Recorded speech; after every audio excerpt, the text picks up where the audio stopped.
तो शुरू करते हैं बीएल के साथ। रिजल्ट आए हैं, वरुण शर्मा जी का भी सवाल है, कह रहे हैं प्रियांक सर गुड मॉर्निंग के साथ उन्होंने बीएल पे सवाल पूछा है। बीएल के जरा रिजल्ट स्क्रीन पर लेकर के आ जाइए पहले। और मुनाफा 25% बढ़ा है, रेवेन्यू में 5% के आसपास की बढ़ोतरी देखने को मिली है। बीएल के रिजल्ट ठीक रहे हैं, अच्छे रहे हैं, उम्मीदें हैं यहाँ पे। आज कुछ एक ब्रोकरेज हाउसेस की रिपोर्ट्स आई, हालांकि वो टारगेट जो दे रहे थे मुझे समझ में नहीं आता 390 के बाद फिर 400 के टारगेट क्यों देने के लिए इतनी मेहनत क्यों करना, लेकिन ठीक है, रिपोर्ट निकाली गई तो उसमें 400 के टारगेट दिए जा रहे थे।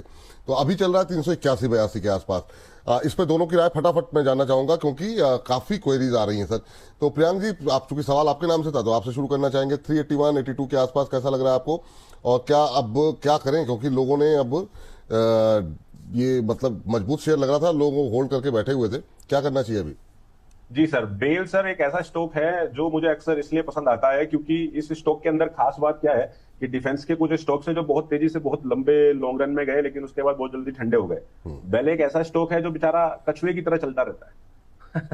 तो इस स्टॉक के ऊपर एनालिसिस में अक्सर अपने सोशल मीडिया पर शेयर करता रहता हूं, इसीलिए कॉन्फ्लिक्ट ऑफ इंटरेस्ट ना हो तो मैं थोड़ा सा बताना चाहूंगा, अपनी पुरानी अपडेट से शुरू करूंगा। इसमें सर मेरा 416 का टारगेट था जो मैंने लास्ट अपडेट कुछ दिया था आई थिंक मई में, जब ये कुछ 300 के आसपास था, तो वो कंप्लीट हो चुका है, वहां से मैं शुरू करूंगा। उसके बाद एक नॉर्मल करेक्शन जारी है, यहां पर जो ये सपोर्ट है 379.50, 379.50 का जो हमारे पास सपोर्ट है, ये काफी अहमियत यहां पर रखने वाला है। अगर प्राइस इसको होल्ड करता है तो वापस से एक रिकवरी लेकर 400 तक जा सकता है। बट इसी बिहाफ पे आपको, इसी जगह पर आपको एक और चीज देखने की जरूरत है कि डिफेंस का जो इंडेक्स है हमारा, वो फेवर नहीं कर रहा है मार्केट को, क्योंकि जो डिफेंस का इंडेक्स है वो कहीं ना कहीं काफी बेरिशनेस के साथ आगे बढ़ रहा है। और अभी भी ऐसा प्रतीत हो रहा है कि जो है यहां से लगभग 5% तक का ड्रॉप डिफेंस के इंडेक्स में हमें देखने को मिल सकता है।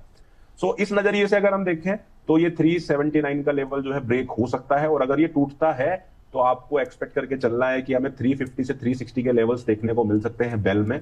और अगर आने वाले 1-2 दिन में आपको लगता है कि 380 को होल्ड करके बेल रखा हुआ है तो आप इसमें साइडवेज मोमेंटम एक्सपेक्ट कीजिए 1-2 वीक, और उसके बाद वापस ही अपने बुलिश रैली को कंटिन्यू करके आगे बढ़ सकता है। तो मेरा आपके लिए अभी यही राय है कि आप लोग फिलहाल थोड़ा सा होल्ड करें, वेट करें, 2-3 दिन इसको देखें, क्योंकि जो इंडेक्स है डिफेंस का वो मार्केट को, डिफेंस के स्टॉक्स को फेवर करते हुए नहीं दिखाई दे रहा है ओवरऑल, अगर मैं डिफेंस सेक्टर की बात करूं।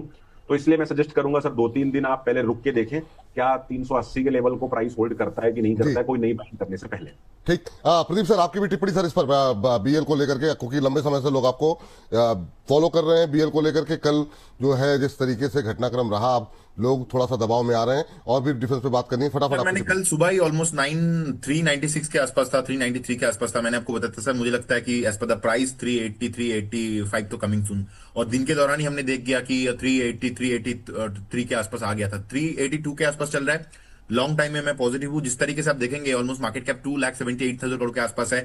अब नीट प्रॉफिट भी देखेंगे 5,500 करोड़ के ऊपर ही है। सो मुझे तो बहुत ही अच्छा लगता है, डेट भी ज्यादा नहीं है। इंटरेस्टिंग फैक्ट ये है कि इंडस्ट्री का पी 70 के आसपास चल रहा है और स्टॉक का जो P price to earning ratio 50 के आसपास चल रहा है, तो फंडामेंटली बहुत शानदार है।